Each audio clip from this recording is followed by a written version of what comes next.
ಕೆನಾಲ್ಗಳಿಗೆ ನೀರು ಹರಿಸುವುದನ್ನ ನಿಲ್ಲಿಸಿದರೆ ಉಗ್ರ ಹೋರಾಟ. ಶ್ರೀಮಂತ್ ಪಾಟೀಲ್ ಆಗ್ರಹ. ಕೃಷ್ಣಾ ನದಿಯಲ್ಲಿ ಒಳಹರಿವು ಇರುವವರೆಗೂ ಕರಿಮಸೂತಿ, ಐನಾಪುರ್ ಹಾಗೂ ಬಸವೇಶ್ವರ ಏತ ನೀರಾವರಿ ಯೋಜನೆಗಳ ಕೆನಾಲ್ಗಳಿಗೆ ನೀರು ಹರಿಸುವುದನ್ನ ನಿಲ್ಲಿಸಬಾರದೆಂದು ಮಾಜಿ ಸಚಿವ ಶ್ರೀಮಂತ್ ಪಾಟೀಲ್ ರಾಜ್ಯ ಸರ್ಕಾರವನ್ನ ಆಗ್ರಹಿಸಿದರು.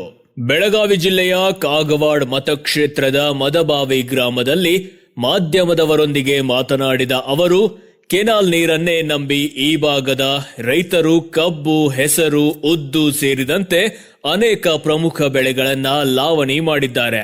ಆದರೆ ನಿರೀಕ್ಷಿಸಿದಂತೆ ಮಳೆ ಆಗಲಿಲ್ಲ. ಹೀಗಾಗಿ ಸಂಕಷ್ಟದಲ್ಲಿರುವ ರೈತರು ಕೃಷ್ಣಾ ನದಿ ನೀರಿನ ಮೇಲೆಯೇ ಅವಲಂಬಿತರಾಗಿದ್ದಾರೆ. ಈಗಷ್ಟೇ ಕೆಲ ದಿನಗಳ ಹಿಂದೆ ಕರಿಮಸೂತಿ ಮತ್ತು ಕೆಳೆಗಾಂವ್ ಬಸವೇಶ್ವರ ಕೆನಾಲ್ಗಳ ಮೂಲಕ ನೀರು ಬಿಡಲಾಗುತ್ತಿದೆ. ಆದರೆ ಏಕಾಏಕಿ ಕೆನಾಲ್ಗಳಿಗೆ ನೀರು ಹರಿಸುವುದನ್ನ ನಿಲ್ಲಿಸಬೇಕೆಂದು ರಾಜ್ಯ ಸರ್ಕಾರ ಆದೇಶಿಸಿದ ಹಿನ್ನೆಲೆಯಲ್ಲಿ ನೀರು ಹರಿಸುವುದನ್ನು ನಿಲ್ಲಿಸಿದಲ್ಲಿ ರೈತರೊಂದಿಗೆ ಉಗ್ರ ಪ್ರತಿಭಟನೆ ಮಾಡುವುದಾಗಿ ಶ್ರೀಮಂತ್ ಪಾಟೀಲ್ ಎಚ್ಚರಿಸಿದರು. ಈಗಲೂ ಕೃಷ್ಣಾ ನದಿಯಲ್ಲಿ ಒಳಹರಿವಿನ ಪ್ರಮಾಣದಲ್ಲಿ ಸ್ವಲ್ಪ ಮಟ್ಟಿಗೆ ಹೆಚ್ಚಾಗಿದ್ದು, ಇದೇ ರೀತಿ ಇನ್ನೂ ಕೆಲ ದಿನಗಳವರೆಗೆ ನೀರು ಹರಿಸಬೇಕು. ಒಂದು ವೇಳೆ ನೀರು ಹರಿಸುವುದನ್ನ ನಿಲ್ಲಿಸಿದ್ದಲ್ಲಿ ರೈತರು ತೀವ್ರ ಸಂಕಷ್ಟಕ್ಕೊಳಗಾಗುವ ಸಾಧ್ಯತೆ ಇದೆ ಎಂದ ಅವರು, ಒಂದು ವೇಳೆ ನೀರು ಹರಿಸುವುದನ್ನ ನಿಲ್ಲಿಸಿದ್ದಲ್ಲಿ ಆ ನೀರು ಮುಂದೆ ಹರಿದು ಹೋಗುವುದನ್ನ ತಪ್ಪಿಸಲು ಸಾಧ್ಯವಿಲ್ಲ. ಹೀಗಾಗಿ ಒಳಹರಿವು ಇರುವವರೆಗೂ ಕಡ್ಡಾಯವಾಗಿ ಕೆನಾಲ್ಗಳ ಮೂಲಕ ನೀರು ಹರಿಸಲೇಬೇಕೆಂದು ಆಗ್ರಹಿಸಿದ ಅವರು, ತಕ್ಷಣ ಸರ್ಕಾರ ತನ್ನ ಆದೇಶವನ್ನ ಹಿಂಪಡೆಯಬೇಕೆಂದು ಆಗ್ರಹಿಸಿದರು. ಇದೇ ಸಮಯದಲ್ಲಿ ರಾಮು ಮಗದೂಮ್, ಮುರುಗೆಪ್ಪ ಮಗದೂಮ್, ದಿಲೀಪ್ ಪವಾರ್, ರಮೇಶ್ ನಿವಲ್ಗಿ, ಈಶ್ವರ್ ಕುಂಬಾರೆ, ಬಾಳು ಮಗದೂಮ್, ಆರ್.ಎಂ. ಪಾಟೀಲ್, ಮಾಂತು ಕಾಂಬ್ಳೆ, ರಾವ್ ಸಾಬ್ ಮಗದೂಮ್, ಸದಾಶಿವ್ ಮಗದೂಮ್, ಶಿದರಾಯ್ ವಣಜೋಳ್, ಸಂತೋಷ್ ಮಗದೂಮ್ ಸೇರಿದಂತೆ ಅನೇಕರು ಉಪಸ್ಥಿತರಿದ್ದರು. ವರದಿ ಸತೀಶ್ ಕೋಳಿ, ನ್ಯೂಸ್ ಫಾಸ್ಟ್ ಕನ್ನಡ, ಕಾಗವಾಡ.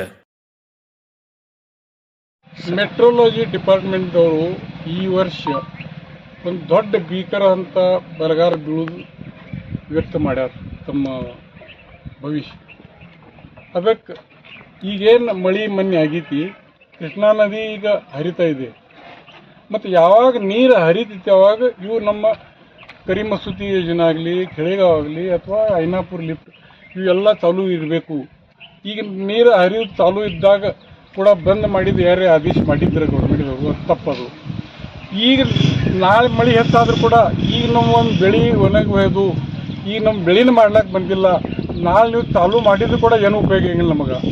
ಅದಕ್ಕೆ ಈಗ ಎಲ್ಲಿ ತನಕ ಫ್ಲೋ ಚಾಲೂ ಐತಿ, ನೀರು ಹರಿವು ಚಾಲೂ ಐತಿ ಕೃಷ್ಣಾ ನದಿಯಲ್ಲಿ, ಅಲ್ಲಿ ತನಕ ಇವು ಮಳೆಗಾಲದಾಗ ಯಾವತ್ತೂ ಚಾಲೂ ಮಾಡಬೇಕು ಇವ ಸ್ಕೀಮ. ಅದು ಬಂದ್ ಮಾಡಿದ್ರೆ ನಾವು ಎಲ್ಲರೂ ರೈತರು ಕೂಡಿ ಸ್ಟ್ರೈಕ್ ಮಾಡಿ ನಾವು ಅದಕ್ಕೆ ಚಾಲೂ ಮಾಡುವವರೆಗೆ ನಾವು ಅವ್ರಿಗೆ ಬಿಡಂಗಿಲ್ಲ. ಸರ್, ಈಗ ಸರ್ಕಾರ ಆದೇಶಕ್ಕೆ ಏನು ಹೇಳ್ತೀರಿ ಸರ್? ಸರ್ಕಾರ ಇದು ಆದೇಶ ಈಗ ರೈತರು ಈಗೆಲ್ಲ ನೂರಾರು ಕೋಟಿ ಖರ್ಚು ಮಾಡಿ ಸ್ಕೀಮ್ ಮಾಡಿದ್ದಾರೆ ಸರ್ಕಾರದವರು. ಮತ್ತು ಚಾಲೂ ಫ್ಲೋ ಚಾಲೂ ಇದ್ದಾಗ ಕೂಡ ನೀರು ಹರಿವು ಇದ್ದಾಗ ಕೂಡ ಮಾಡಂಗಿಲ್ಲ ಅಂದ್ರೆ ತಪ್ಪಾಗ್ತದೆ. ಇದು ನಾಳೆ ಮಹಾಪೂರ್ ಮತ್ತು ಮಳೆ ಆದ್ರೆ ಒಮ್ಮೆ ನಾವು ಬೆಳೆ ಹೋದ್ವು ಅಂದ್ರೆ ನಾಳೆ ಅದು ಮಹಾಪೂರ್ ಬಿ ಏನು ತೊಗೊಂಡು ಮಾಡೋದು ಮತ್ತು ನೀರು ಏನು ತೊಗೊಂಡು ಮಾಡೋದು. ಒಮ್ಮೆ ನಾವು ಈಗ ಬೆಳೆ ಹೋತಂದ್ರೆ, ಈ ಖರೀಫ್ ಸೀಸನ್ ಹೋತಂದ್ರೆ ಮುಗೀತು. ನಾವು ಈ 4 ತಿಂಗಳ ಸಲುವಾಗಿ ಐತಿದ್ದು. ಈ 4 ತಿಂಗಳು ನಾವು ಪುಕ್ಕಟ್ಟು ಹೋದ್ವು ಅಂದ್ರೆ ಇಲ್ಲಿ ಕೆಟ್ಟ ಬರಗಲ್ಲ, ನಾಳೆ ನಮಗೆ ಏನೋ ತಿನ್ನಕ್ಕೆ ಏನು ಸಿಗಂಗಿಲ್ಲ, ದನಗಳು ಕರುಗಳಿಗೆ ನೋವು ಸುಧಾ ಸಿಗಂಗಿಲ್ಲ. ಅದಕ್ಕೆ ಈ ಫ್ಲೋ ಚಾಲೂ ಇದ್ದಾಗ ಈ ಸ್ಕೀಮ್ಗಳು ಬಂದ್ ಮಾಡಬಾರ್ದು.